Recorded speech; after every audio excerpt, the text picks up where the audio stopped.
আজকের আমাদের আলোচনা অ্যাটমিক স্ট্রাকচার এবং হাইড্রোজেন স্পেকট্রাল লাইন্স।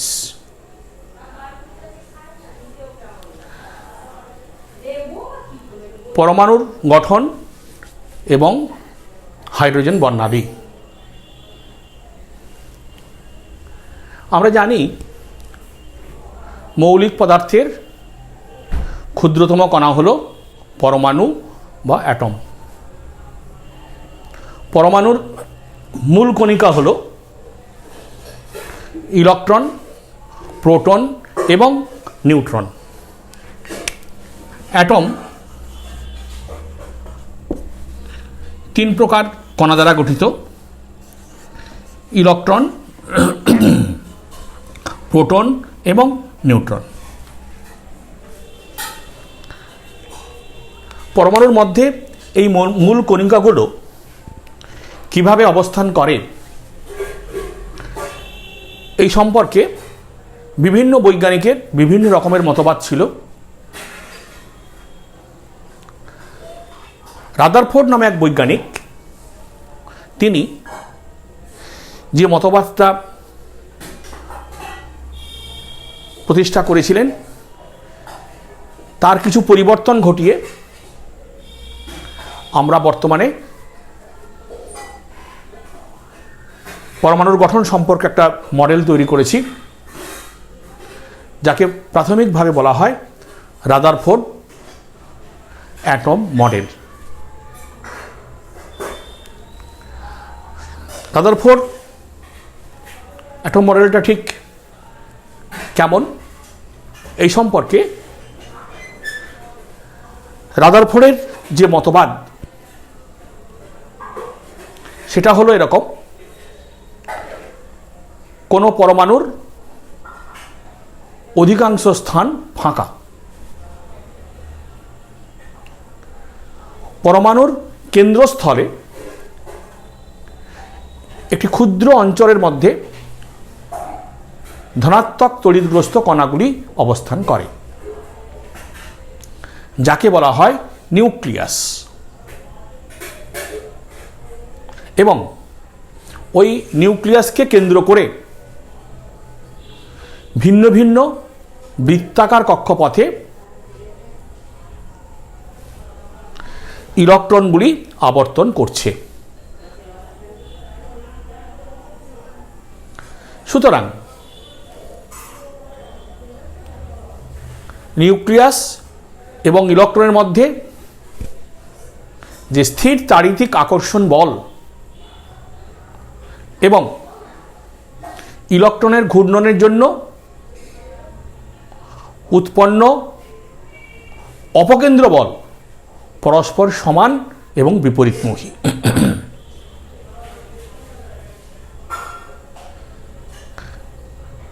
তিনি আরো বললেন, পরমাণুর গঠনের সাথে সৌরজগতের গঠনেরও বেশ কিছু সাদৃশ্য এবং অবশ্যই কিছু বৈসাদৃশ্য আছে। তো সাদৃশ্য বৈসাদৃশ্যগুলো আমার এখন আলোচনা করার খুব একটা প্রয়োজন নেই।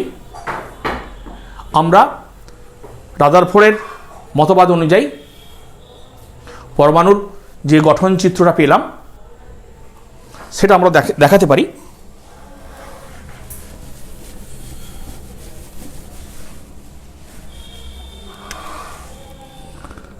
এটা হলো নিউক্লিয়াস,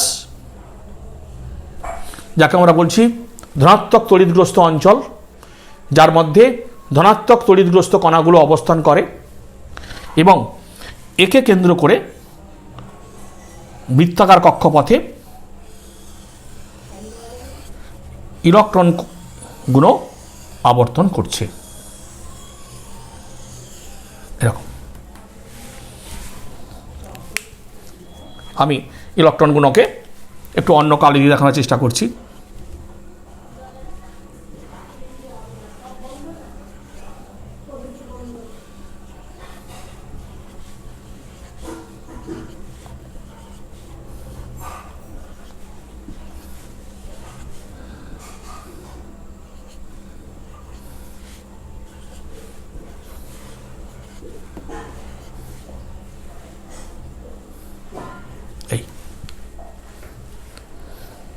ঠিক আছে, এরকম বৃত্তাকার কক্ষপথে ইলেকট্রনগুলো আবর্তন করছে। এটা নিউক্লিয়াস,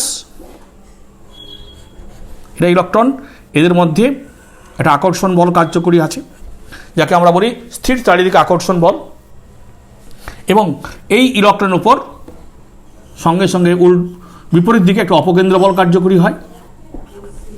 এই আকর্ষণ বল এবং অপকেন্দ্র বল পরস্পর সমান এবং বিপরীত অভিমুখী হওয়ার জন্য ইলেকট্রনটা নির্দিষ্ট বেগে ঘুরতে পারে। এটা ছিল তার প্রদত্ত মডেল।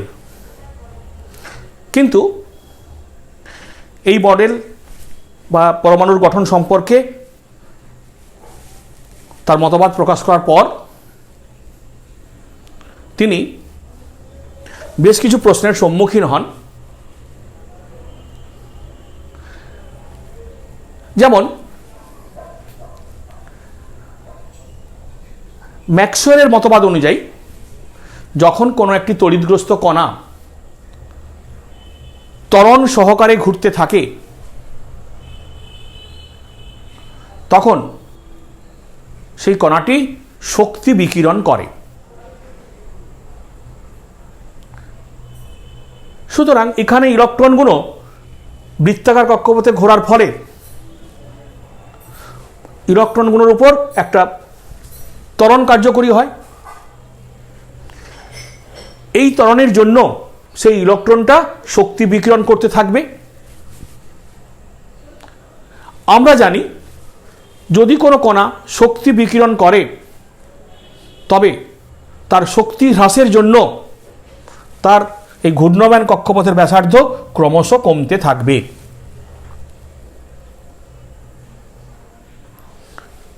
এই রূপে ক্রমাগত শক্তি বিকিরণ করতে করতে কিছু সময় পর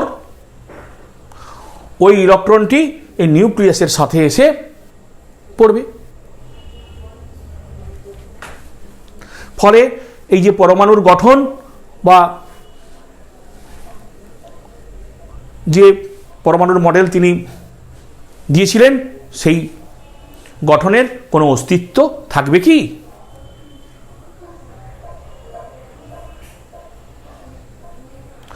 এই সম্পর্কে রাদারফোর্ড কোনো উত্তর দিতে পারেননি।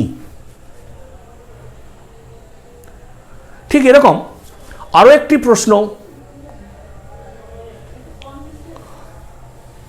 তার কাছে এসেছিল যে যখন কোনো পরমাণুকে, যখন কোনো পরমাণু ঠিক না মৌলকে উত্তেজিত করা হয় তখন সেই মৌল থেকে যে রশ্মি বিকিরিত হয় সেই রশ্মি বিকিরণের জন্য বেশ কয়েকটি তরঙ্গ রেখা, যাকে আমরা বলি ওয়েভ লাইন্স, অর্থাৎ নির্দিষ্ট তরঙ্গ দৈর্ঘ্যের রেখা উৎপন্ন হয়, যাদেরকে আমরা বলি রেখা বর্ণালী। তো এই রেখা বর্ণালীর উৎপত্তির কারণ কি সেটাও কিন্তু এই পরমাণুর গঠনের সাহায্যে ব্যাখ্যা করা যায় না।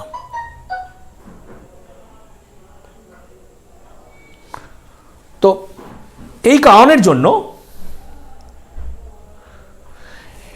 এই দুটো লিমিটেশনস রাদারফোর্ড পরমাণুর গঠনের সাথে যুক্ত হয়েছে, যাদেরকে আমরা বলে থাকি limitations of Rutherford atom model.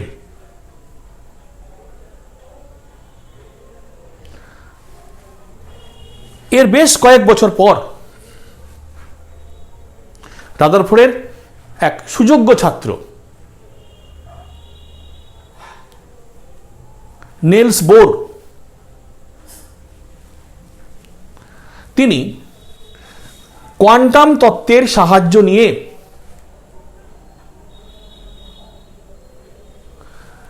রাদারফোর্ডের যে লিমিটেশনসগুলো ছিল সেগুলোকে ব্যাখ্যা করার চেষ্টা করেছিলেন এবং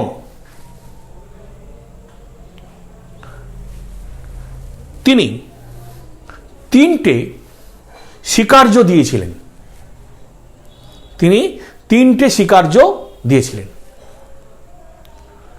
যেগুলোকে বলা হয় বোরস পস্টুলেট, বোরের স্বীকার্য। তো আমরা সেই স্বীকার্যগুলোকে 1, 2, 3, 4 করে লিখে দেওয়ার চেষ্টা করব। নাম্বার 1, বোর বলেছিলেন নিউক্লিয়াস বা কেন্দ্রককে কেন্দ্র করে যখন কোনো ইলেকট্রন আবর্তন করে তখন ওই ইলেকট্রন কোনো প্রকার শক্তি বিকিরণ করে না। যদিও নিউক্লিয়াস এবং ইলেকট্রনের মধ্যে স্থির চারিত্রিক আকর্ষণ বল এবং অপকেন্দ্র বল পরস্পর বিপরীতমুখী হয়ে কার্যকরী হয়। এটা ছিল তার প্রথম স্বীকার্য বা ফার্স্ট পস্টুলেট। দ্বিতীয়ত তিনি বলেছিলেন যে নিউক্লিয়াসকে কেন্দ্র করে ইলেকট্রনগুলো যে সকল কক্ষপথে পরিভ্রমণ করবে সেই কক্ষপথগুলো স্থায়ী কক্ষপথ হিসাবে বিবেচিত হবে এবং ইলেকট্রনগুলো কেবলমাত্র অনুমোদিত কক্ষপথে পরিভ্রমণ করতে পারে। অনুমোদিত কক্ষপথ, পারমিসিবল অরবিটে ঘুরতে পারে। তো অনুমোদিত কক্ষপথগুলি কেমন হবে না, অনুমোদিত কক্ষপথে আবর্তনকারী ইলেকট্রনগুলির কৌণিক ভরবেগ একটি ধ্রুবক সংখ্যার সরল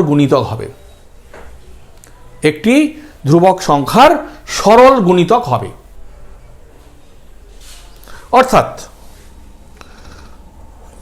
2 নম্বর তিনি বললেন এম ভিএন আরএন কৌণিক ভরবেগ একটি ইলেকট্রনের equal to n into h/2π, যেখানে n ইকুয়াল টু 1, 2, 3, 4 এটসেট্রা। এইটাকে আমরা বলি কক্ষপথ সংখ্যা অথবা প্রিন্সিপাল কোয়ান্টাম নাম্বার।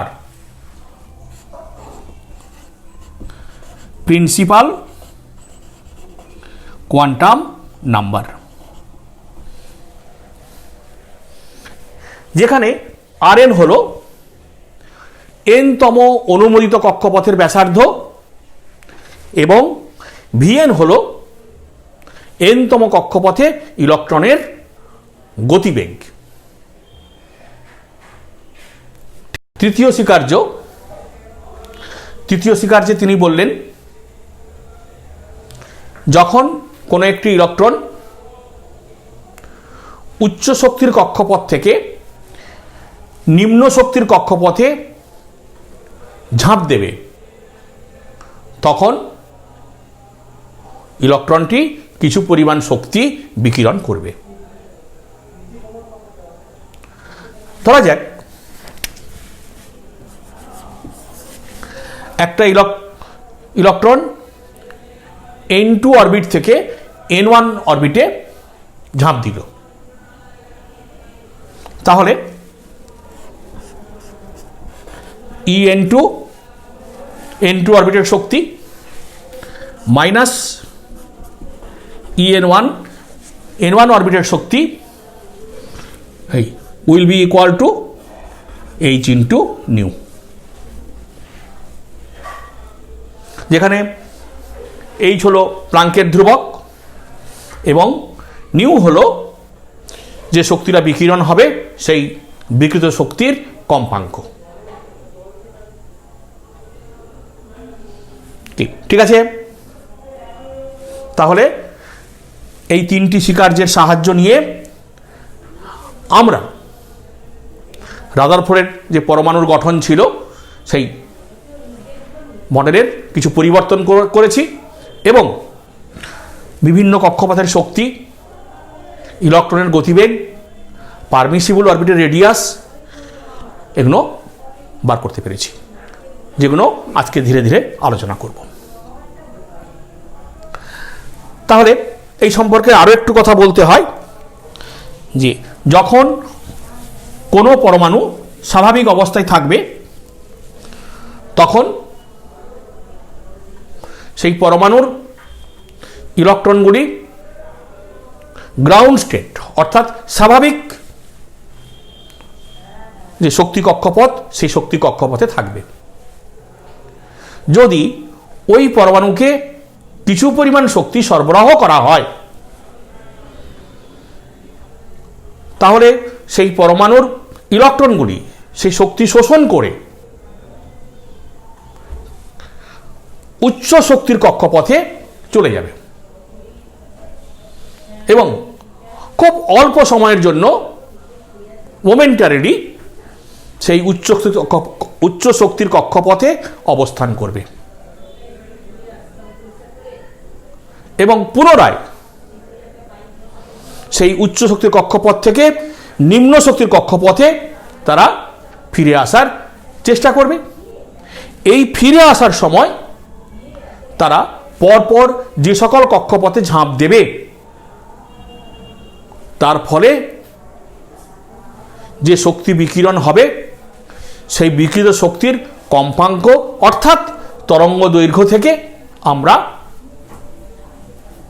বর্ণালী রেখা তরঙ্গ দৈর্ঘ্যগুলো নির্ণয় করতে পারি।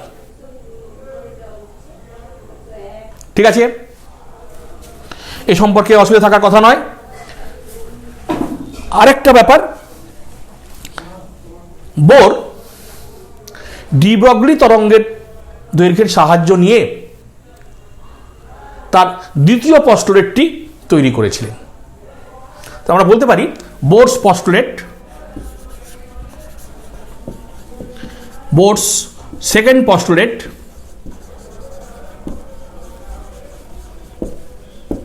from de Broglie hypothesis.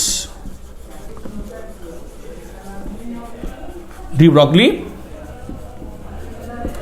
hypothesis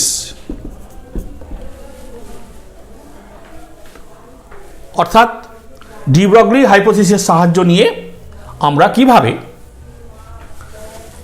bore second postulate আলোচনা করব। ডি ব্রগলির তত্ত্ব অনুযায়ী যখন কোনো ইলেকট্রন কোনো একটি অনুমোদিত কক্ষপথে ঘুরতে থাকবে তখন সেই কক্ষপথের পরিধি সার্কামফারেন্স হবে ওই ইলেকট্রনের ডি ব্রগলি তরঙ্গ দৈর্ঘ্যের গুণিতক। ধরা যাক একটি ইলেকট্রন নিউক্লিয়াসকে কেন্দ্র করে তৃতীয় কক্ষপথে ঘুরছে, ফলে ওই তৃতীয় কক্ষপথের পরিধি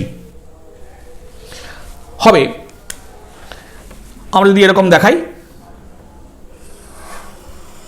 এটা হলো তৃতীয় কক্ষপথের পরিধি,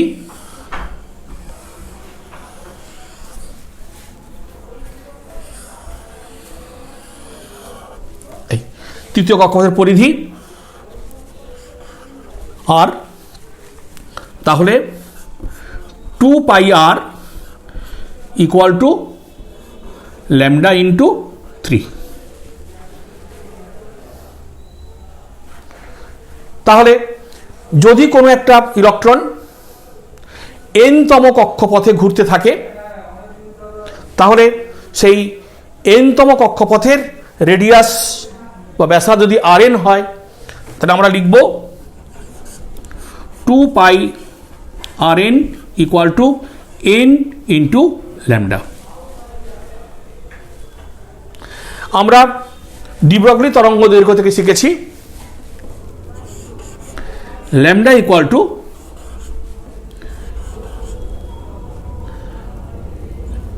h/p, সরি আমি h/p লিখব, h বাই মোমেন্টাম,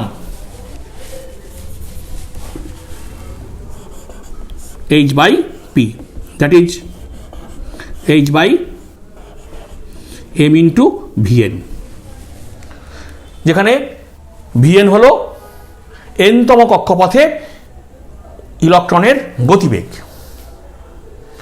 তাহলে আমরা যদি এই ল্যামডা ভ্যালু এখন পুট করি, তাহলে কি পাবো?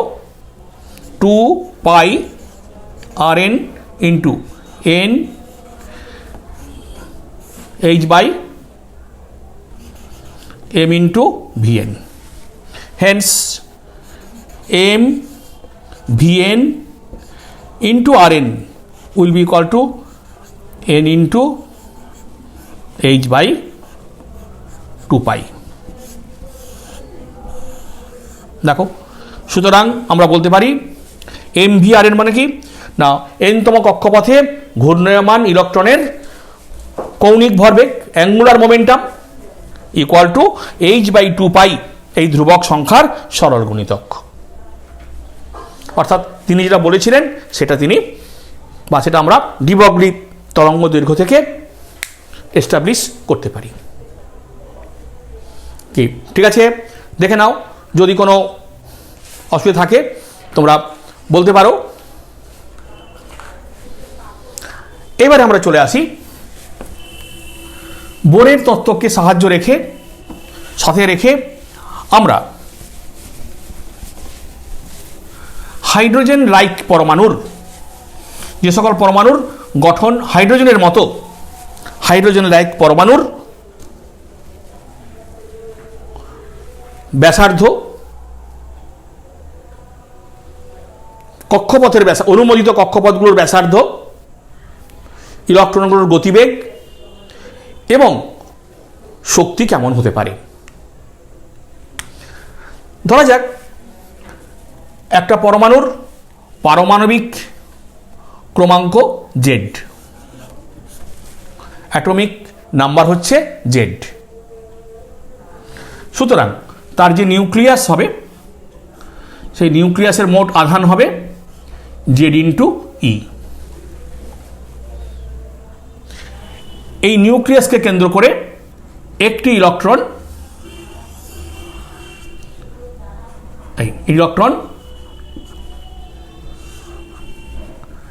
rn কক্ষপথে আবর্তন করছে।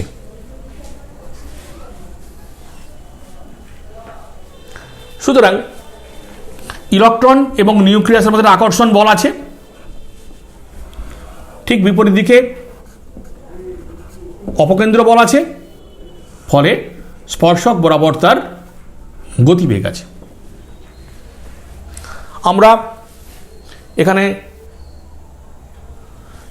ইলেকট্রোস্ট্যাটিক্স এবং মেকানিক্সের সূত্র প্রয়োগ করতে পারি। বলতে পারি electrostatic force will be equal to centrifugal force, that is 1/4πε0 JD into E by Rn square will be equal to M into Vn square by Rn. From this equation, এই সমীকরণ থেকে আমরা যে কক্ষপথে ইলেকট্রনটা ঘুরছে তার গতিবেগ কত বার করতে পারি। hence Vn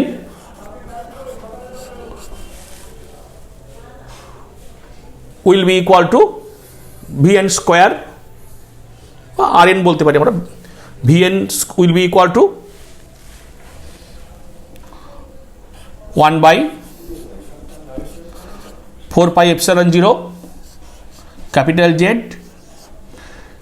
into E square divided by m into Rn, এটা whole to the power half.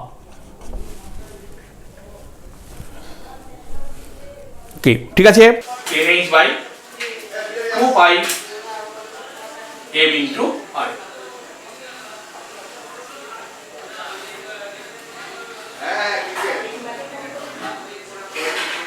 Hence from these two equations, এর আগে Vn পেয়েছি, এখন Vn পেলাম, with the help of two equation we can calculate the radius of the permissible orbit, radius of the permissible orbit, which is equal to Rn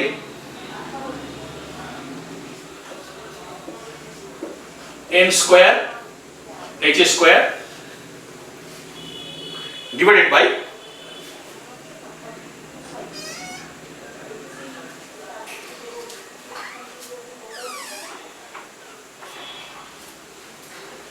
four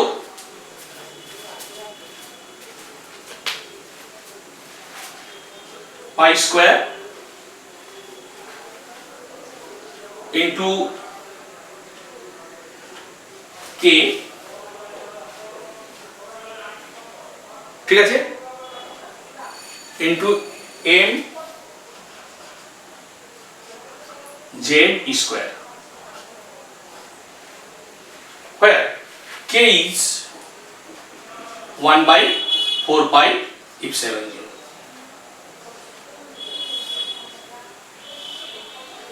This is your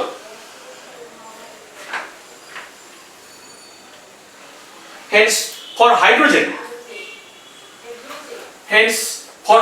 atom, for hydrogen atom Z equal to 1, therefore Rn will be equal to n square h square divided by 4 pi square into k m into e square. From this relation we can calculate the permissible orbit of electrons of hydrogen atom. Hydrogen পরমাণু নিউক্লিয়াসকে কেন্দ্র করে ইলেকট্রনগুলো যে অনুমোদিত কক্ষপথে ঘুরতে পারবে সেই কক্ষপথের ব্যাসার্ধ আমরা এখান থেকে বার করতে পারব। ঠিক আছে, এর মধ্যে নিশ্চয়ই কোনো অসুবিধা থাকার কথা নয়। বল, এবারে আমরা দেখি যে অনুমোদিত কক্ষপথগুলোতে যে ইলেকট্রনগুলো আবর্তন করছে তাদের শক্তি কেমন হতে পারে, এনার্জি। যেহেতু ইলেকট্রনগুলো নিউক্লিয়াসকে কেন্দ্র করে আবর্তন করছে, ফলে নিউক্লিয়াসের রেসপেক্টে, নিউক্লিয়াসের সাপেক্ষে তাদের গতিশক্তিও বর্তমান এবং অবশ্যই স্থিতিশক্তিও বর্তমান। গতিশক্তি কত হতে পারে? Kinetic energy half m vn square. আমরা এখানে যদি vn স্কয়ারের ভ্যালু বসিয়ে দিই তাহলে নিশ্চয়ই বার করতে পারবো। হ্যাঁ, কত হবে? k z square by 2 into Rn।